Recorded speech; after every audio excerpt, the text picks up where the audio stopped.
ভবিষ্যতে এই দুনিয়ায় মানুষের ততক্ষণই বেঁচে থাকে যতক্ষণ তার হাতে টাইম থাকে। এখানে টাকার কোনো দাম নেই, কেননা এখানে টাইম হলো কানেকশন। প্রত্যেকটি মানুষের বাঁ হাতে একটি ডিজিটাল টাইম লাগানো থাকে। টাইম জিরোতে চলে এলে মানুষ মারা যায়। খাবার কেনা, বাড়ি ভাড়া কিংবা বাস ভাড়া সবকিছুই পেমেন্ট টাইম দিয়ে করতে হয়। লোকটি দিন রাত কাজ করে, স্যালারি হিসাবে টাইমে পায়। জন্ম সময় যা টাইম পাওয়া যায় তা দিয়ে সারা জীবন কাটাতে হয়। ধনী লোকেদের কাছে প্রচুর টাইম থাকে, এই জন্য তারা প্রায় অমর হয়ে থাকে।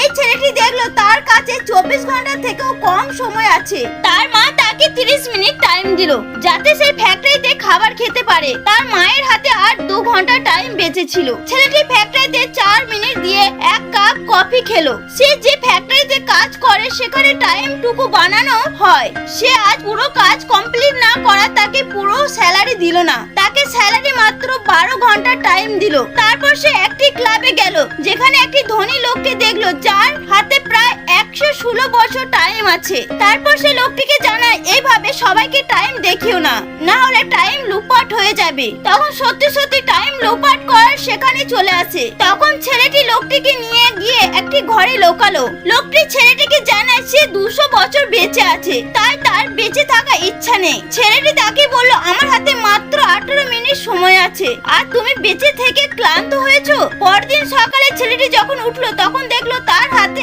116 বছর টাইম।